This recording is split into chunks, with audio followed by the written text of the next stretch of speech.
In Tirupattur district, we do have more than 1,000 persons who are kept under home quarantine.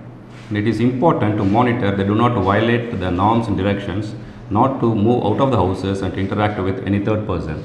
For this, we have deployed the police, the staff from the health department and the revenue department that they are complying the norms.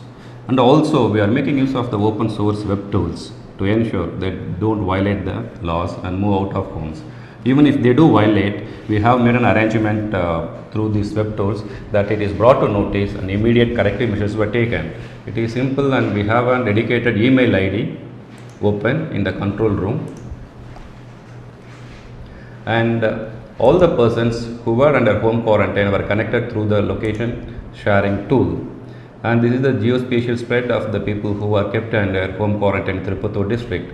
And we have plotted the GPS location of the residences through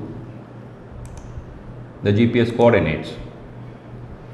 Now what we are seeing is the residence superimposed on the real-time location of the individuals whom we are monitoring on continuous basis. For example, this is Ms. Mani Meghalai, and whose real-time location 16 minutes before is in the residence, and for this person he is in the home. And if we find someone who is not in the home, for this person who is found not in his home, we 3 minutes before this is the location, we call them up, we ensure whether he is outside home or inside home. If it is outside home, if he is outside home, and we send our man there to his residence and he is brought back home.